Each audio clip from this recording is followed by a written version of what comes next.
दोस्त के साथ जुड़ जाएं। एक और हमारा दोस्त है वॉलंटियर डिजिटल फोर्स, जो हमारे बीच रहकर हमारे लिए काम करता है। सच कहें तो ये सेमिनार का आयोजन वॉलंटियर्स डिजिटल फोर्स के इनिशिएशन से ही हुआ है। Nishant Shekhar Gupta, SPO special police officer digital force के, रात दिन राजनगर एक्सटेंशन में हम सबके संपर्क में रहते हुए एक ऐसी टीम बनाए हुए हैं जो आपके लिए एनी टाइम तैयार है। आप कहीं नहीं जा सकते हैं, आपके पास समय नहीं है, आप ऑफिस में दिल्ली में है, हरियाणा में है और यहाँ कोई प्रॉब्लम हो गया, आप निशांत को फोन करें, वो बेटे की तरह भाई की तरह आपके लिए खड़ा होता है। आज भी वो खड़ा हो रहा है हमारे बीच आकर के। निशांत जी, दो शब्द ऐसे मौके पर आप आए, अपने अनुभव अपनी बात कहें।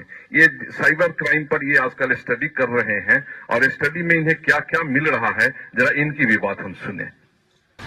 आज इस आयोजन में उपस्थित आदरणीय ADCP crime sir, SHO cyber cell sir, साथ में ही हमारे फेडरेशन के अध्यक्ष राजकुमार त्यागी जी, आदरणीय संजीव त्यागी जी पूर्व पार्षद, साथ ही गोपाल सर। आपको देख के ऐसा लगता है कि ऊर्जा जो है ना वो सेम मेरे जैसी है। आज इस प्रोग्राम को इस स्तर पर करवाने का अगर सबसे बड़ा श्रेय किसी को जाता है वो कैप्टन गोपाल सर को जाता है। बहुत ही वरिष्ठ ऊर्जावान इस फेडरेशन के सदस्य हैं, महामंत्री के रूप में।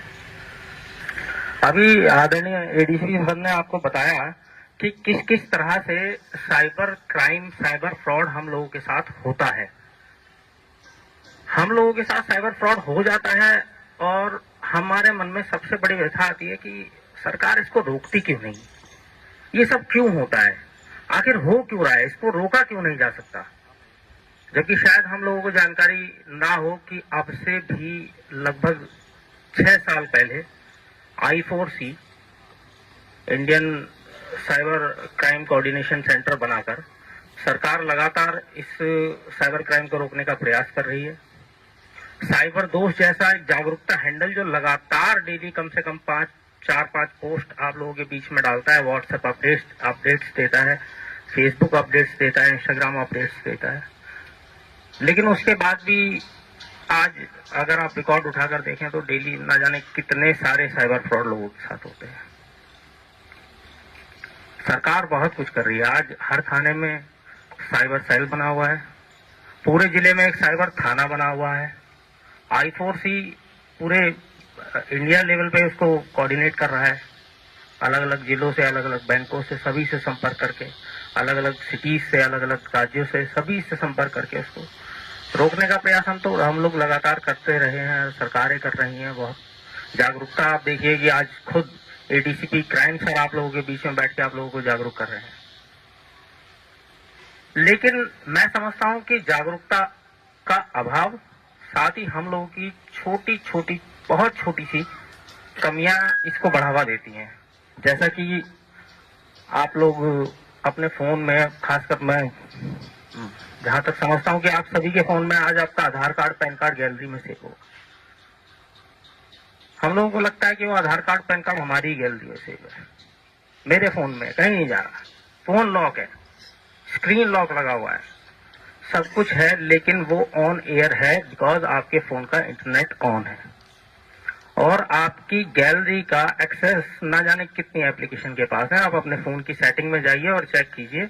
ऐप परमिशन में आप जाएंगे तो लोकेशन परमिशन, साथ ही गैलरी परमिशन और न जाने कितनी परमिशन हमने अन्य ऐप को दे रखी है। आज फेसबुक आपके सारे एक्सेस लिए हुए है, उसको पता है आपकी लोकेशन क्या है। साथ ही आजकल APK फाइल, आजकल एक अननोन लिंक आता है, उस पर लिखा होता है शादी का आमंत्रण, आपको जरूर आना है। अब उसको खोलने की बड़ी जल्दी रहती है, भाई किसकी शादी है। अब उस देखने की जल्दी में हम लगातार उस एप्लीकेशन को खोलते हैं और जितनी परमिशन आपसे मांग रहा है लगातार आप दे रहे हैं उसको okay okay okay okay okay, क्योंकि आपको खोलना है शादी का कार्ड और सारी परमिशन आपने दे दी। अब वो शादी का कार्ड खुला नहीं, वो आपके फोन में एक एप्लीकेशन बन गया जिसका नाम है कैलकुलेटर, जिसका यूज आपको बहुत कम पड़ता है। वो आपके फोन में डबल कैलकुलेटर हो गए। आप तो उसको कैलकुलेटर की नजर से देख रहे हो, लेकिन वो एप्लीकेशन लगातार आपके सारे एक्सेस ले रही है। आप क्या अपने फोन में कर रहे हैं, क्या गैलरी में सेव हो रहा है, क्या एसएमएस आ रहा है। अभी मैंने एक फ्रॉड देखा कि एक पर्सन को एक फोन आया, बनारस किसके पास है, गैलरी का एक्सेस किसके पास है, इसको देखना। आप फोटो कॉपी कराने गए, फोटो कॉपी करानी है आधार कार्ड की। अब वो कहता है कि सर व्हाट्सएप कर दीजिए, क्या आप आधार कार्ड देंगे, मैं मशीन में लगाऊंगा, मैं तुरंत प्रिंट निकाल दूंगा, आप अपना मुझे भेज दीजिए व्हाट्सएप नंबर पे। आपने अपना आधार कार्ड उसको व्हाट्सएप कर दिया, अब उस आधार कार्ड से वो क्या कर रहा है आगे आपको नहीं मालूम। आप पैन कार्ड अपना दे दिया।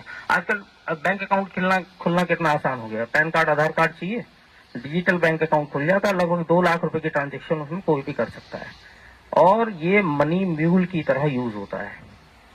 आज आप सिम कार्ड देखते हैं, रोड के कोने पे एक छतरी लगा के खड़ा है, वो सिम कार्ड बेच रहा है। उसके पास आप गए, आपने एक सिम कार्ड खरीदा, उसको अपने डॉक्यूमेंट दिए, आपको तो दिया उसने एक सिम, और आपके डॉक्यूमेंट से बनाए ना जाने कितने सिम, और वो आगे बेचे गए। तो मनी म्यूल कभी मत बनिए। अपने डॉक्यूमेंट्स को बहुत सेफ रखिए, अपने फोन की परमिशंस को बहुत ध्यान में रखिए। और भी बहुत सारी ऐसी चीजें हैं जिनके बारे में बहुत लंबा मैं आपको बहुत ज्यादा खींचना नहीं चाहता, लेकिन साइबर हाइजीन इसको हम लोग बोलते हैं। साइबर हाइजीन रखना बेहद सुरक्षित भी है। आपके साथ कभी साइबर फ्रॉड नहीं हो सकता। आप साइबर दोस्त फॉलो कर रहे हैं, उस पर डेली आता है कि किस तरीके से किसी अन्य लोगों के साथ साइबर फ्रॉड हुआ, तो आपको उससे जानकारी मिलती है कि किस तरीके से आजकल नए तरीकों से साइबर फ्रॉड हो रहा है। एक नया तरीका आजकल और आया है, पैन कार्ड 2.0। तो विशेष ध्यान रखने की जरूरत है कि अगर कोई आपको सामने से अप्रोच कर रहा है कि आपका पैन कार्ड जो है वो एक्सपायर होने वाला है, नया बनना है, तो ऐसा कुछ भी नहीं है। आप डायरेक्ट पैन कार्ड सेंटर में जाके इसकी पूरी जानकारी लीजिए, वहीं पर अप्लाई कीजिए। किसी को अपने डॉक्यूमेंट देने की कोई आवश्यकता आपको नहीं है। बहुत सारे ऐसे ऑनलाइन शॉपिंग हम लोग करते हैं, हम लोग का डाटा जाता कैसे है, मेरे को अननोन डिजिटल फ्रॉड का कॉल आता कैसे, क्योंकि हमारा डाटा ऑन एयर है, सब कुछ हम लोग पर्सनली देते हैं अपना डाटा बहुत सारी जगह, और डाटा शेयर होता है। आजकल सारे संस्थान जिसमें सब निजी लोग उसमें जो है नौकरी कर रहे हैं, उनकी सैलरी है 10,000 रुपये, अब कमाने अगले को 20,000 रुपये, आपका डाटा बेच रहा है अन्य लोगों को, उसके पास है आप लोगों का डाटा शेयर हो रहा है। तो साइबर हाइजीन का विशेष ध्यान रखें। मैं समझता हूँ अगर आप लोग साइबर हाइजीन का ध्यान रखेंगे तो साइबर फ्रॉड से और ज्यादा सेफ रहेंगे। आपके साथ हो ही नहीं सकता। आप अपने गैलरी का पैन कार्ड आधार कार्ड जो है वो एक एप्लीकेशन उसका आता है विशेष, उसमें रखिए। साइबर हाइजीन का ध्यान के साथ साथ आज एक छोटा सा आग्रह मैं आप सभी से करने विशेष आया हूँ। मैंने देखा आजकल पेरेंट्स जो हैं वो अपने बच्चों को डिजिटल डिवाइस से दूर रखने के लिए उनको अलग अलग तरह के tuitions, dance classes, music classes और अन्य किसी चीज को करवाने में ज्यादा इंटरेस्ट रखते हैं कि बच्चा जो है वो डाइवर्टेड रहे, उसको डिजिटल स्क्रीन की तरफ या डिजिटल डिवाइस की तरफ ना जाए। लेकिन आज हम लोगों के बच्चों को एक चीज विशेष सिखाने की जरूरत हमें है, तो वो है साइबर सिक्योरिटी। इसकी एक प्रॉपर पढ़ाई है, छोटे छोटे से कोर्स हैं आप जो पढ़ाई के अलग कर सकते हैं। Cyber hygiene, cyber security, cyber ethics और एथिकल हैकिंग, तो बहुत विशेष आगे आने वाले समय में इसकी बहुत जरूरत हम सब लोगों को पढ़ने वाली है। तो मैं आप लोगों से निवेदन करूंगा कि आप इसमें बच्चों में जागरूकता दें कि वो इस चीज को पढ़ने में अपना इंटरेस्ट दिखाएं। और डांस क्लासेस में उसका इंटरेस्ट है या नहीं है, हम लोग तो उसको भेज रहे हैं। उसका इंटरेस्ट अगर डिजिटल डिवाइस में है तो उसको साइबर सिक्योरिटी, साइबर एथिक्स पढ़ाएं। ये आने वाले समय में बहुत महत्वपूर्ण होगा। मैं बहुत ज्यादा समय आप लोगों का नहीं लूंगा, काफी समय हो भी चुका है ऑलरेडी, तो मैं अपनी बात को आज यहीं खत्म करता हूँ। बाकी कभी आगे मौका मिलेगा तो मैं जरूर आपके साथ और अन्य जानकारी शेयर करूंगा। धन्यवाद, बहुत बहुत धन्यवाद। मैं एक बार